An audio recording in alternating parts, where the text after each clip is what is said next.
Hi, this is Rev, and you're here with me going through the book of Matthew. This is Mondays in Matthew, and so thank you for joining me.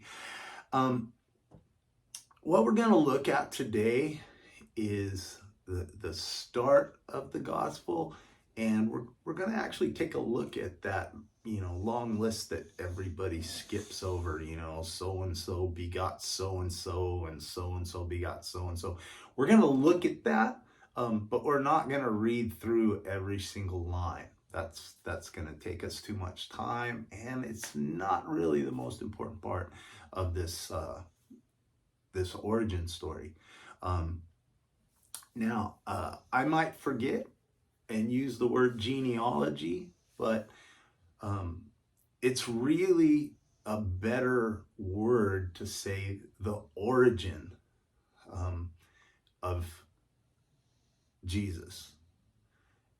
Rather than the genealogy, it's the origin. And the reason why that's important is because the word origin, the word that's used for a Jewish person, would take them back to the creation story, the origin story of the world.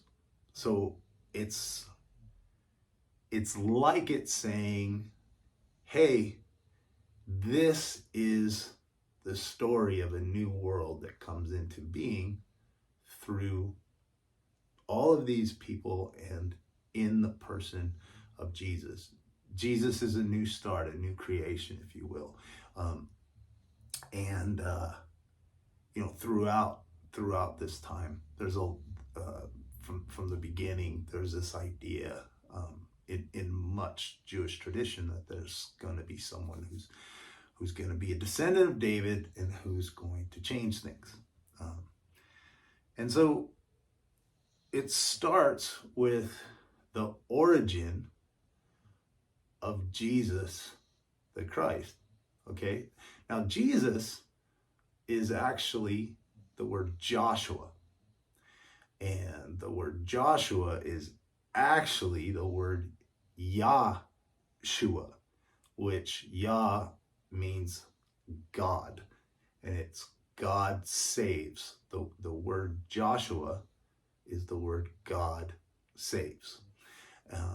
So when the introduction starts with, this is the origin of God saves, and then it adds the Christ. Okay, the Christ is the Greek form of the word Messiah,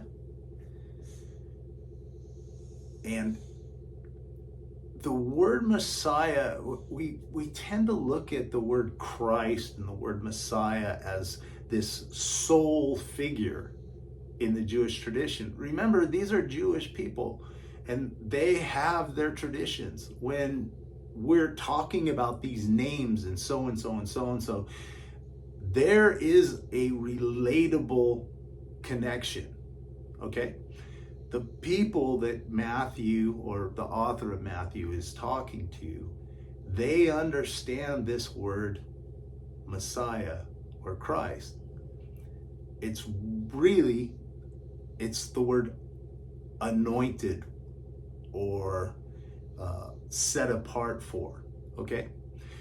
And throughout the Jewish history, there's been a number of people, including the kings, that were God's anointed. The prophets were God's anointed. Even Cyrus, the Gentile who helped the Israelites go back to Jerusalem and the promised land, if you will, out of the exile of Babylon, that Gentile king is called the anointed. We make a mistake if we think the word Christ is signifying one sole purpose. The word Christ, anointed, it suggests what is he set apart for? What is he anointed for? Why is he different or special? Okay. Um, Now, I'm not saying that Christ wasn't singular at least in the Christian faith. Christ is a singular character.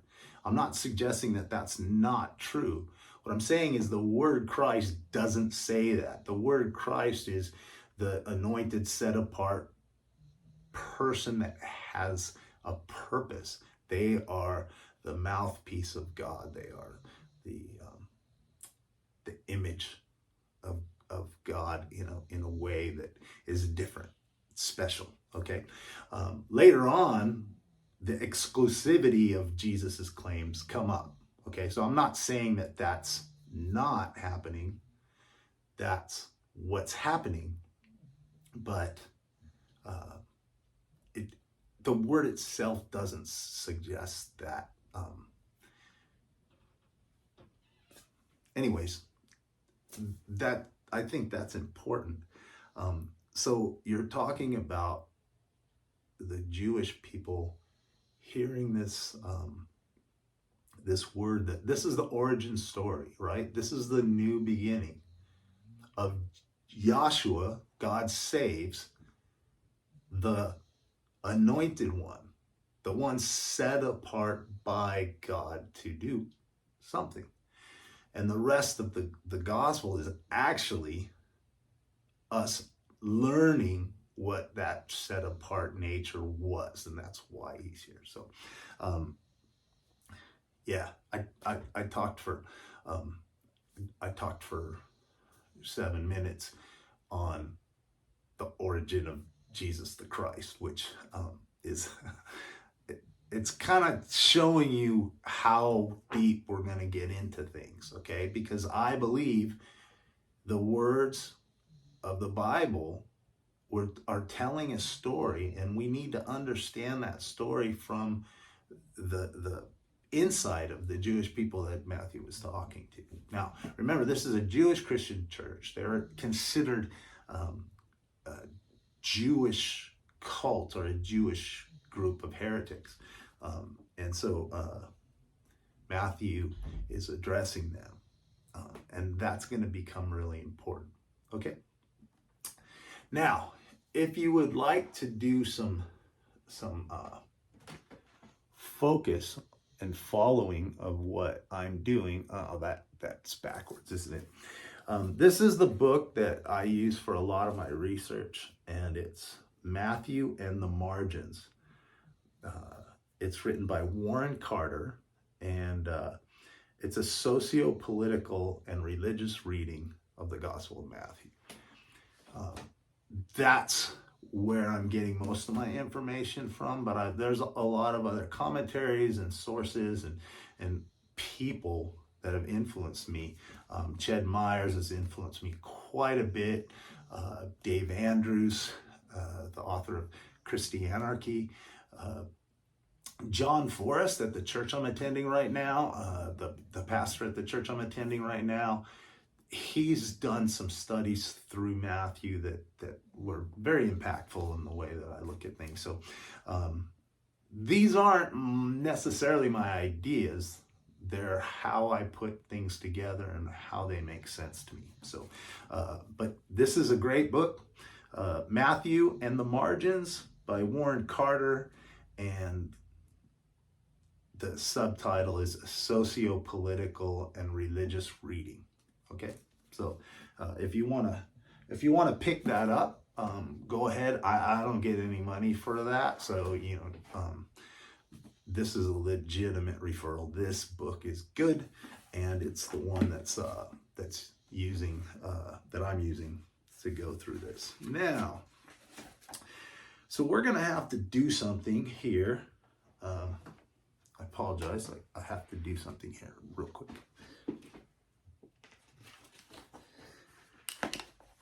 As some Bibles are, they're really small writing, and at my age, I can't read it without my glasses.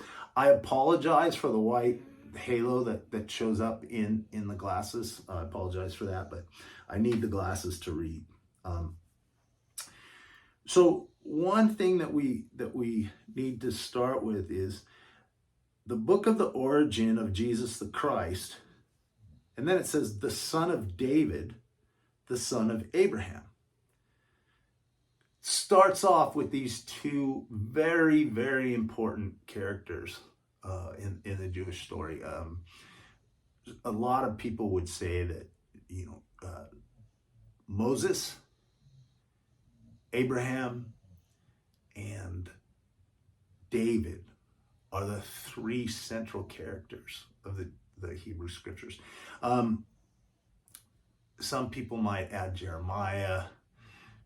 It's just a really important understanding that when this starts off, it starts off with Jesus is the son of David, King David.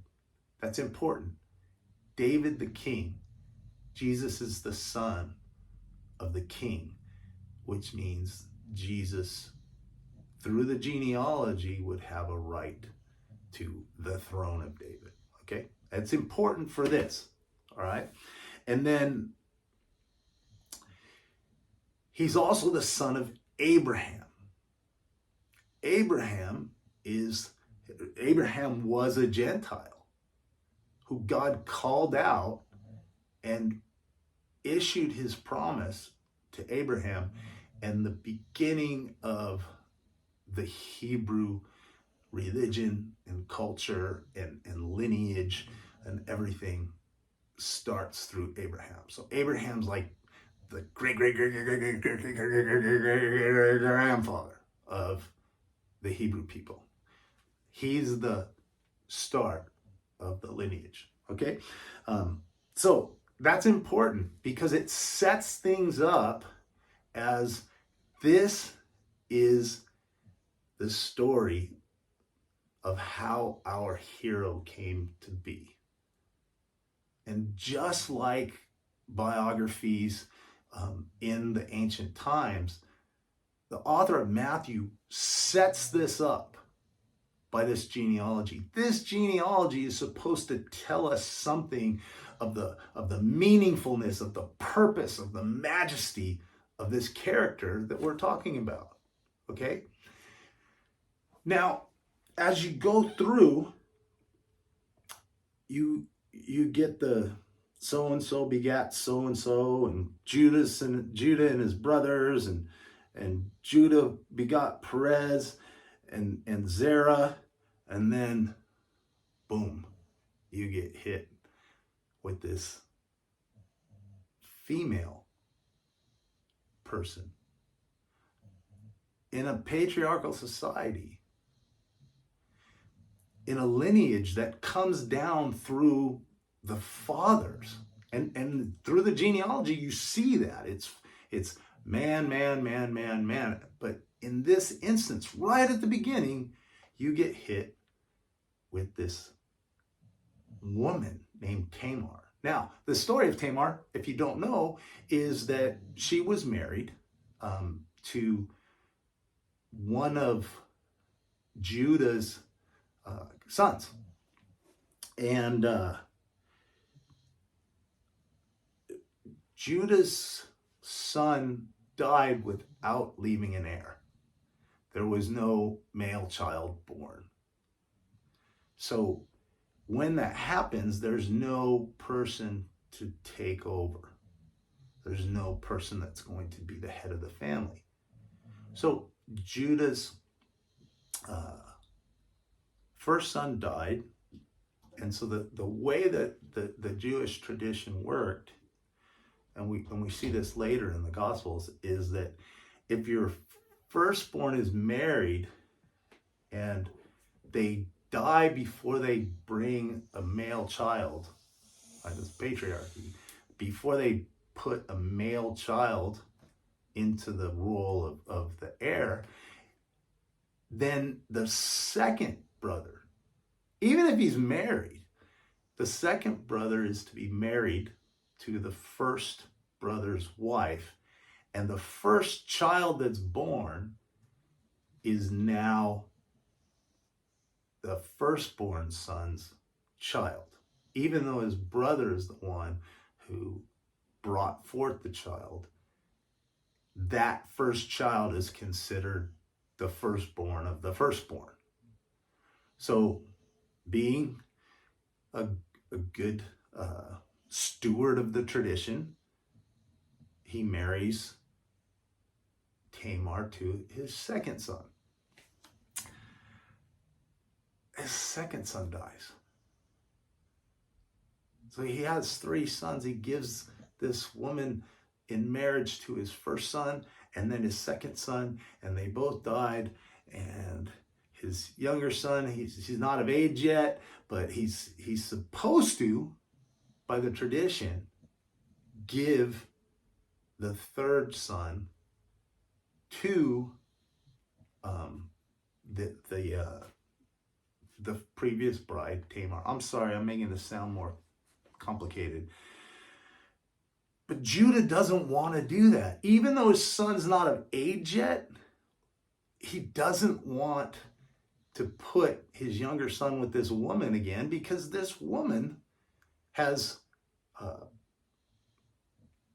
killed or lived through the death of, or however you want to look at it. This woman, he's worried if he gives his third son to this woman, that his third son might die and never bring up an heir either. Maybe Tamar couldn't conceive or whatever, and all these things would be going through Judah's mind. Well, Tamar gets to a point where she realizes that Judah is not going to give her a husband. The problem with that is, if you're a widow in those times, you had no protection of a male. You had no way of receiving income. It basically made you into a marginalized person in that culture. So she essentially pretends that she's a prostitute and seduces her father-in-law, Judah. And then she gets pregnant. Judah basically decides that he's going to put her to death because she got pregnant out of wedlock. And then she shows him that he's actually the father. And he realizes that he was unrighteous. Again, one of the male lineage here. He's unrighteous. And he brings forth 2 children. Now, this, as we go through, this happens all the time, right? It's supposed to be the firstborn son, and time again, Jacob and Esau, and on we go, that the firstborn son isn't the one who actually follows along. Okay, so that's something you've got to keep. That's something you got to keep in mind as you read through this origin story. The other thing you need to keep in mind is there's 3 sets of 14. Why are there 3 sets of 14? It gets even trickier when you realize that those lists aren't actually lists of 14 generations. As you go through these generations, a bunch of them are missing. A bunch of them. Just from Abraham to David, it says that that's 14 generations. At the very least, that would have been closer to 28. Most likely, it's up around 40 generations before David. Okay, so Matthew would have known that. Assuming that Matthew was stupid and couldn't do math, is the wrong fit. So 2 things that you notice is, one, he starts including women, and they're almost all Gentiles, and they're all women that are on the outskirts. They're in the margins. They're not people that are part of polite society, if you will. So not only is this origin story broken up, has the wrong people taking the heir role. They're introducing women, which doesn't make any sense in a male-dominated patriarchal society, not in an origin story at least.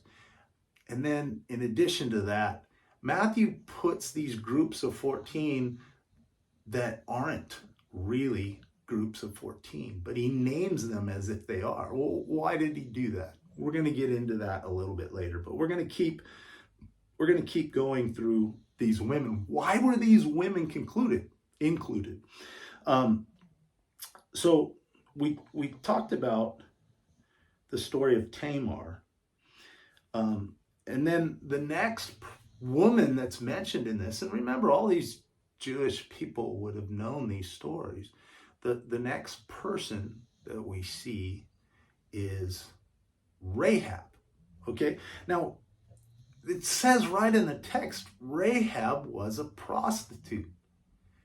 And she was a Gentile. She's a Gentile from Jericho. And when the spies from Israel go into Jericho to check things out, the king tries to kill the spies. He knows they're there and he's looking for them to put them to death. And Tamar, a prostitute, hides the spies. Okay? A Gentile prostitute winds up switching teams and becoming part of God's team, and hides and saves the Jewish people, and she winds up being mentioned in the genealogy. Okay? Again, a marginalized woman, a prostitute, marginalized woman, sells her body for the ability to just live.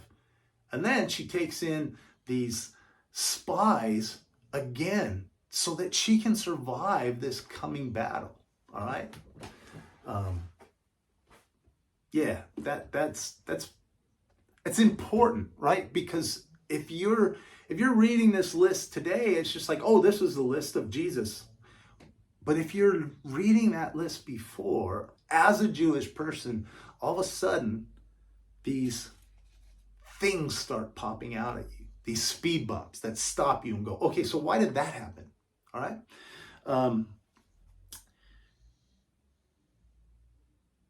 In addition, I told you the generations don't line up.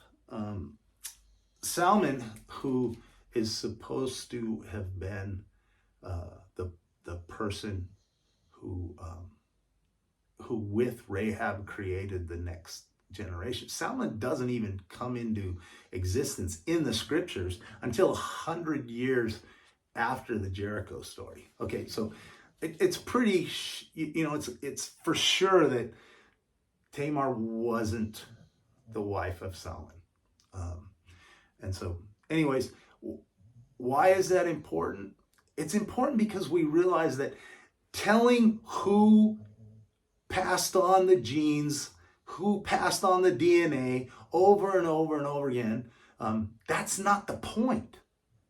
The point is Jesus is a part of this story, this Jewish story that's going to lead them into a new creation. Okay? Jesus is part of this lineage. Jesus was a Jew. He was a Jew descended from Abraham, descended from David the king. And also, these women are put in that story. It would seem to me that there's a reason for that. Okay? So the next woman that is mentioned in the genealogy is Ruth. Okay, now Ruth becomes this really kind of quite heroic figure. But a couple of things about Ruth, she was a poor widow of a Jewish man, but she was a Gentile. So again, it's another Gentile. She's so poor and destitute and marginalized that she has to glean the fields. So after the harvest has happened, she would go in and on the corners of the fields, she would pick what didn't get picked in the harvest. She would pick that as her way to live, okay? She was not part of polite society, if you will. And in that time, if you're a widow, you're no longer under the protection of a man. And that's a big deal, right? You're not the virgin daughter under the protection of your father. And now that you're a widow, you're not a virgin anymore, and you don't have a man over you, okay? So she commits herself to the protection not of a man. She commits herself to the protection of her mother-in-law. And this, again, this beautiful woman commits herself to her mother-in-law, Naomi, who's another heroic figure in the Hebrew scriptures. These women stand out. There's something different about these women, and they're included in the story of Jesus. It's really important to recognize that they're included for a reason, and we're going to get to that reason in a second. The next woman that's mentioned is not even called by her name. We know that it's Bathsheba because we know the story, and the Jews knew the story, but the author of Matthew doesn't even give her the legitimacy as being a Jewish woman, right? The fourth woman, it's the first one that's a Jewish woman. This Jewish woman is not called by name. She's called the wife of Uriah. David committed adultery with the wife of Uriah. Uriah was not a Jew. So this Jewish woman married a non-Jew. That's not allowed. She was marginalized before any of the really sordid stuff happens. Then, as the story goes, David sees her bathing on a rooftop. And he sends for her, and he sleeps with her. And then she gets pregnant. He sends for her husband, who was one of his generals, out of battle. He sends and has him come back so that he could lie with his wife, and then, there's a reason for her being pregnant. Only he was a really good man and a good soldier, and he wouldn't go into the house. He slept outside because I'm not going to enjoy the comforts of my home and my wife when all my men are out in the field. So what is David to do now? He basically arranges the murder of Uriah. So the lineage of Jesus comes from, at this point, murder and adultery. That's not a good heroic story of how this great king came about. And then as you go through, it's bad king after bad king after bad king. Solomon murdered his own brother. Solomon was not the firstborn. And he murdered his own brother to make sure that his brother's claim, the firstborn's claim to the throne, would not be recognized. And then Solomon, this important king of the Hebrew people, he does every single thing that Deuteronomy says that a king is not supposed to do. And Samuel says, this is what a king will do to you if you get a king, and it's a negative thing. God says to Samuel, hey, give them a king if they're asking for a king, but just let them know that if they get a king, instead of the judges and everything else that are there, if they have a king, the king, and this is what Deuteronomy says not to do, is going to conscript soldiers. He's going to make slaves. He's going to take the women. He's going to increase chariots and buildings and money, and he's going to be essentially a new Pharaoh. Deuteronomy says not to do that. Samuel says, God says that this is what a king's going to do. Don't reject me for a king that's going to basically oppress you, just like Pharaoh did. But Solomon does that. This is the lineage that Jesus comes from. Okay? And then we go on, and there's fallen king after fallen king after fallen king, and the Jewish people who are hearing this story would know all of these stories. Jesus, he wasn't the descendant of this long line of noble kings and princes. No, he came from Gentiles. He came from prostitutes. He came from a sordid father-in-law marrying his or having sex with his daughter-in-law. He's called the son of David, and yet David's lineage in the story comes from murder and adultery. Okay, so now we're starting to understand, okay, what's going on here? And the last woman that's named is Mary. Mary is an unmarried pregnant woman whose husband was going to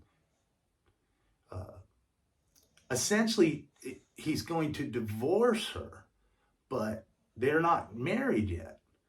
They're betrothed to one another, which was a legally binding contract back then. So Joseph was going to divorce her because she got pregnant and he didn't sleep with her. Now think about this. I mean, we like to think all these old, ancient, superstitious people that weren't smart and didn't have science or whatever. Look, man, the people of today, if someone said, I'm pregnant, but I never was with a man, the reaction would be, oh, yeah, you're a virgin, my ass, right? There's no way a virgin can have a baby. Well, those people would have thought the same thing. Mary is a woman who got pregnant before she was married. And in those times, that essentially makes her, pardon my language, but it makes her a whore. Okay? Joseph is going to divorce her, but because he's a gentle, nice guy who doesn't want to destroy her life completely, he's going to do it in secret so that she doesn't have to bear the burden of that sordid part. This is the woman that is Jesus' mother. Okay, her story is, I got pregnant by the Spirit of God, and that is the story that we're told. But think about if somebody today said, oh yeah, I'm a virgin. I got pregnant because God made me pregnant without a man, right? We'd think they're nuts. Those people did too, okay? Mary was a poor, marginalized, pregnant, young woman who wasn't married. Mary wasn't married. She got pregnant, and her excuse is, well, God made me pregnant. That's a story, man. The other thing that we recognize is it's Gentile, wife of a Gentile. When you get to Mary, and Mary's a Jewish lady who marries a Jewish man, okay? But she doesn't get pregnant by him. It's a sordid story, and all of these Gentiles included in the story. That becomes really important when you look at the fact that the Jewish church of that time, the Jewish Christians of that time, were very, very acrimonious towards the Gentile Christians of that time. There was a lot of distrust and anger, and they didn't include one another, and it was really ugly, right? To the point where a lot of the Jews around that time said, well, if you want to be a Christian, you have to get circumcised and essentially become a Jew, because the only way to worship Jesus is to become a Jew. That animosity, that acrimonious relationship was going on at the time that the author of Matthew addresses these Jewish Christians. And then he shows from the genealogy, the origin story of Jesus, he shows marginalized Gentile woman, marginalized Gentile woman, marginalized Gentile woman, the wife of a Gentile man, and then a woman who's pregnant without getting married. The Gentiles are part of this story. I would suggest to you that Matthew is trying to put forth the good news that the king, the new creation, includes both Jews and Gentiles. That's one of the reasons why the women were included. The other reason is this separation between male and female, this patriarchal society. Matthew's starting to address those things. What's with the 14? There wasn't 14 generations. There wasn't 14 generations. There wasn't 14 generations. In fact, if you add them up, the generations don't even add up to 14, right? Even the ones that, well, they add up to 14 if you take out 3 of the kings and this, or they add up to 14 if you omit half of the people. But one of the lists doesn't even add up to 14. Why did he do that? Was he just bad at math? No. Matthew arranged his gospel and says this is 14 generations, 14 generations, 14 generations. He wasn't trying to give us an accurate history. He wasn't trying to give us an ancestor lineage, a family tree. He wasn't trying to do that. What Matthew was trying to do is show us who Jesus is in this story of salvation from the Hebrew perspective. That's the point. The number 14, if you list it in Hebrew, it's the same as the name David. Jesus was a son of David. Jesus descended from David.